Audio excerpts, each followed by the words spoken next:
बिस्मिल्लाहिर्रहमानिर्रहीम। अस्सलाम वालेकुम। मैं हूं फैसल अली। इस वक्त इस्लामाबाद के पुलिस फैसिलिटेशन सेंटर के अंदर मौजूद हूं। आपको मालूम है गुज़िश्ता कई रोज़ से पाकिस्तान के अंदर ट्रांसजेंडर एक्ट को लेकर काफ़ी ज़्यादा गुफ्तगू हो रही है, डिस्कशन हो रही है, डिबेट हो रहा है। गवर्नमेंट ने इस बिल को पास किया फाइनली 4 ईयर्स के बाद। 2018 में इसको इनिशिएट किया गया था, लेकिन इस वक्त जो क्वेश्चंस उठाए जा रहे हैं वो कुछ मजहबी हलकों की जानिब से, कुछ पॉलिटिकल पार्टीज की जानिब से कि ये ट्रांसजेंडर एक्ट जो है इसके कॉन्सिक्वेंसेस बहुत नेगेटिव हमें नज़र आ रहे हैं। बिलखुसूस एक ऐसा वक्त जब पाकिस्तान के अंदर इस तरह के मामले पर पहले ही कंट्रोवर्सीज मौजूद हैं। इस मामले पर बात करने की कोशिश करेंगे। हमारे साथ मौजूद हैं नायाब अली। ये यहाँ इस्लामाबाद में पुलिस फैसिलिटेशन सेंटर के अंदर जो ट्रांसजेंडर्स का एक स्पेसिफिक सेंटर है उसको हेड कर रही हैं और एक्टिविस्ट भी हैं, आलमी अवार्ड याफ्ता भी हैं। इनसे इस बारे में जानने की कोशिश करेंगे कि एग्जैक्टली इस वक्त इस तमाम तर मामले पर जो कंट्रोवर्सी है, और एक तो इस बिल को मंजूर होने में 4 साल क्यों लगे और अब सूरत हाल क्या है। बहुत शुक्रिया आपके कीमती वक्त का। यकीनी तौर पर बड़ी टफ आपकी रूटीन है। एक तो ये कि 2018 में इसको इनिशिएट किया गया, बीच में एक गवर्नमेंट गुजर गई, अब दूसरी गवर्नमेंट है। अब जब ये मंजूर होते हुए नजर आता है तो सबसे जो पॉपुलर नैरेटिव बनाने की कोशिश की जा रही है वो ये कि लोग इस बिल का नाजायज़ फ़ायदा उठाएंगे, सेम जेंडर के अंदर मैरिजेस होंगी और ये हमारे रिलीजियस जो मोरल वैल्यूज़ हैं उनके अगेंस्ट जा रहा है। तो बेसिकली क्या ये मामला है? सबसे पहले तो बहुत शुक्रिया कि मुझे आपने इस प्लेटफॉर्म के थ्रू अपनी आवाज़ हमारी आवाम तक पहुंचाने का मौका दिया।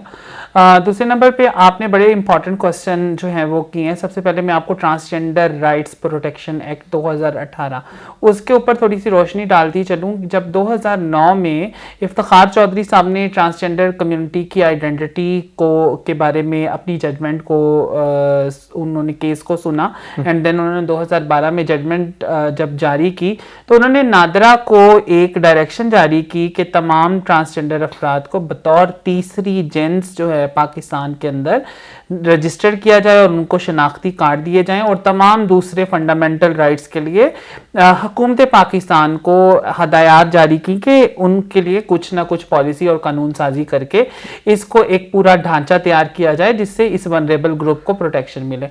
अच्छा, नाउ उसके बाद फिर एक स्ट्रगल स्टार्ट हो गई जो है वो उसके बाद 2012 में जब national commission for human rights का बिल आया और वो इदारा मार्ज़ वजूद में आया तो उस इदारे ने ख्वारिसराओं के लिए इस बिल को इनिशिएट किया और फिर वो गाहे बगाहे चलते चलते 2017 में इसके ऊपर एक proper transgender task force design की गई जिसका मैं भी हिस्सा थी, और उसका मकसद ये था कि हम इस बिल को तकनीकी बुनियादों के ऊपर, जिसमें हम एक्सपर्ट ओपिनियन, हमारा रिलीजियस ओपिनियन और उसके साथ साथ हम कम्युनिटी वॉइसेस को इंक्लूड करके ताकि ज़रूरत के मुताबिक एक कानून बना सकें जो कि पूरा मुकम्मल और जामिया हो।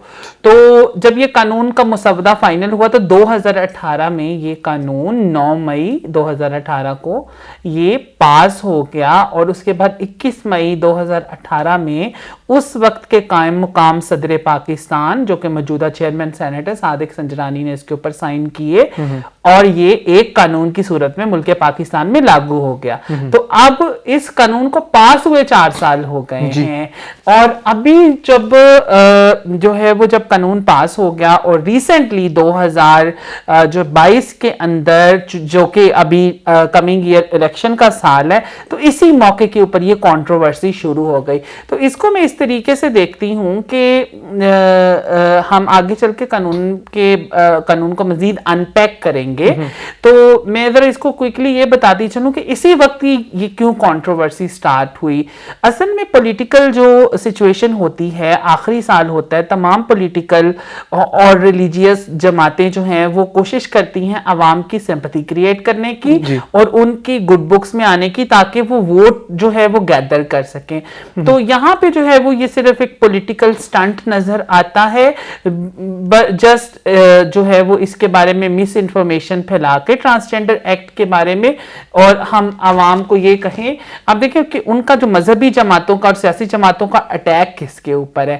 وہ ایک طرف کہتے ہیں نہیں ہم تو خواجہ سراؤں کے حقوق کے حق میں ہیں, لیکن مسئلہ یہ ہے کہ یہ جو جمعیت علماء اسلام ہے, پاکستان تحریک انصاف ہے, PMLN ہے, پیپلز پارٹی ہے, ان لوگوں نے کیسے غیر اسلامی قانون پاس کر دیا. مینز کہ وہ یہ صرف جو لڑائی ہے یہ ووٹ بینکس کی لڑائی ہے, اور اس کی تلوار اور جو آپ کہہ لو کہ اس کی بندوق ہمارے کندھے کے اوپر رکھ کے چلائی جا رہی ہے. یہ نہ LGBT کا قانون ہے, نہ ہم جنس پرستی کا قانون ہے, یہ پیورلی قانون جو ہے وہ ٹرانسجینڈر رائٹس کو پروٹیکٹ کرتا ہے. جس طرح سے آپ نے کہا کہ بحث سابق چیف جسٹس افتخار چودھری جو ہیں ان کے دور میں شروع ہوئی, تو اس کے بعد سے اس وقت کیا سچویشن ہے تیسری جنس کے حوالے سے؟ کیا نادرہ باقاعدہ اس کی گنجائش پیدا کر چکا ہے, اور اگر کر چکا ہے تو اس کی تگودو میں آپ کو کتنے مسائل درپیش ہوئے, اور ابھی جو کنٹروورسی چل رہی ہے اس کے بعد آپ مشکلات دیکھ رہے ہیں یا کیا صورتحال ہے؟ اچھا, اسپیسیفکلی نا میں نادرہ کے سوال کے اوپر ذرا ڈائریکٹلی جمپ ان کرتی ہوں, وہ اس وجہ سے کہ جو ابھی جو موجودہ کنٹروورسی ہے اس کو نا بڑا پری پلان طریقے سے جو ہے وہ بنایا گیا, اور بنایا کس طریقے گیا اس میں نادرہ نے بڑا امپورٹنٹ جو ہے وہ پارٹ پلے کیا. اس نے کیا امپورٹنٹ پارٹ پلے کیا, جب سینیٹر مشتاق نے جو ہے وہ سینٹ کے اندر ایک سوال موو کیا منسٹری آف انٹیریئر کے انڈر چونکہ یہ ادارہ آتا ہے, تو انہوں نے کہا کہ جی ہمیں بتائیں یہ قانون بننے کے بعد کتنے لوگوں نے جنس تبدیل کروائی ہے. صحیح.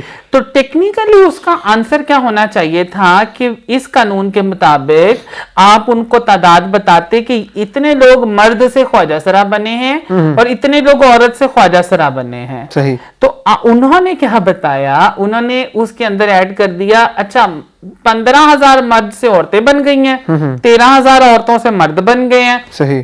اور 27 کے قریب جو ہے وہ لوگ خواجہ سرا بنے ہیں. صحیح. اور جو پہلی دو فیگرز ہیں it have nothing to do with the transgender law. جب ہم ٹرانسجینڈر رائٹس پروٹیکشن رولز 2020 پڑھتے ہیں, 2020 میں یہ رولز آئے تھے, اس کے اندر بڑا کلیئرلی لکھا ہوا ہے کہ آپ نے جو ٹرانسجینڈر بندہ جو جائے گا نادرہ میں اور کہے گا کہ میری جو ہے وہ پرسیوڈ جینڈر آئیڈینٹی یہ ہے, میں اپنے آپ کو مرد کے زیادہ نزدیک سمجھتا ہوں یا عورت کے زیادہ نزدیک سمجھتا ہوں, یا میں اپنے آپ کو ایک ایمبیگوس جینڈر آئیڈینٹی کے طور پر سمجھتا ہوں, تو اس نے اس کو نادرہ نے کیا لکھنا تھا, اس کو مرد نہیں لکھنا تھا, اس نے اس خواجہ سرا کو خواجہ سرا مرد لکھنا تھا, یا پھر خواجہ سرا عورت لکھنا تھا, یا مخنث لکھنا تھا, اور اس کے شناختی کارڈ کے اوپر جینڈر مارکر ایکس آنا تھا. اس کو M to F یا F to M نہیں ہونا تھا. تو یہ رولز کے اندر بڑا کلیئرلی رول نمبر 3 ہے, آپ گزٹ کے میں یہ چھپے ہوئے ہیں رولز, تو آپ ضرور پڑھیے گا.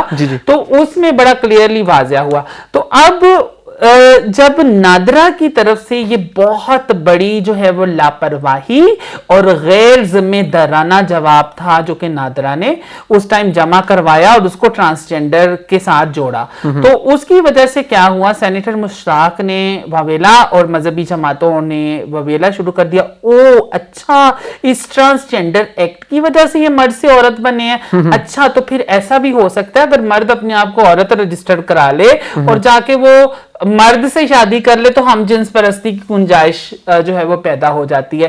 حالانکہ یہ قانون میں کہیں پہ بھی نہیں لکھا.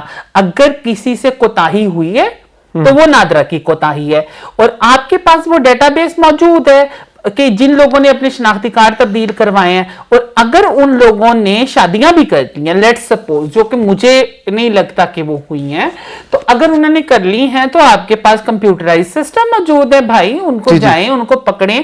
ہم جنس پرستی کے خلاف پاکستان کے اندر واضح قانون موجود ہے, آپ کی اس کی سزا عمر قید ہے, تو ان کو پکڑیں, ان سزا دیں, اور they should be in the jails. تو وہاں پہ ٹرانسجینڈر کا کیا لینا دینا آ گیا. تو دس از دا بیسکلی اس میں جو نادرہ نے جو وہ کنٹروورسی کریٹ کرائی. اچھا, دوسری طرف خواجہ سراؤں کے لیے نادرہ کا جو ہے وہ رول بڑا فیسیلیٹیٹیو رہا ہے اس حوالے سے, اور انہوں نے واقعی میں سیلف پرسیوڈ جینڈر آئیڈینٹی کو نہ صرف ٹیک آن کیا اور انہوں نے ٹرانسجینڈر کمیونٹی کو فیسیلیٹیٹ کیا. لیکن शायद वो समझने में उनसे कोताही हुई, या उन्होंने रूल्स नहीं पढ़े, या उन लोगों की सेंसिटाइजेशन नहीं कराई गई। अगर सेंसिटाइजेशन ट्रेनिंग हुई भी तो उनको मिस इन्फॉर्म कर दिया गया। तो ये एक मसला हुआ। फिर दूसरा मसला कहां पे इस कंट्रोवर्सी में हुआ, जो है वो जब विफाकी शरई अदालत में ये केस लगा, जो कि टोटली कम इल्मी की बुनियाद पर कुछ लोगों ने जो वाकिफ नहीं थे इंटरसेक्स और ट्रांसजेंडर के फर्क को, और जेंडर आइडेंटिटी और सेक्सुअल ओरिएंटेशन के फर्क को, उन्होंने क्या कर दिया, उन्होंने इस केस को रजिस्टर करा दिया। अच्छा, जब उन्होंने केस को रजिस्टर कराया ना, तो ऑब्वियसली अदालत ने समन कर दिए। मैं भी उस केस में पार्टी बन गई और हमने उसको जवाब जमा करवाया। तो उसमें इन्होंने क्या किया, वजारत इंसानी हकूक की तरफ से एक जवाब जमा करवाया गया। उन्होंने उसमें लिख दिया, जी हमने तो ये कानून योग्यकार्ता प्रिंसिपल से डिराइव किया था। अच्छा। कि भाई पाकिस्तान का कानून जब बना था, उसको बनाने वाले और उसके अंदर कंसल्टेटिव प्रोसेस में, और आप कैसे लिख देते हैं जी योग्यकार्ता प्रिंसिपल से जो है वो डिराइव किया। तो फिर चीफ जस्टिस जो शरई अदालत के थे, उन्होंने बड़े सख्त अल्फाज इस्तेमाल करके वजारत इंसानी हकूक से ये जवाब अमेंड करवाया। सही।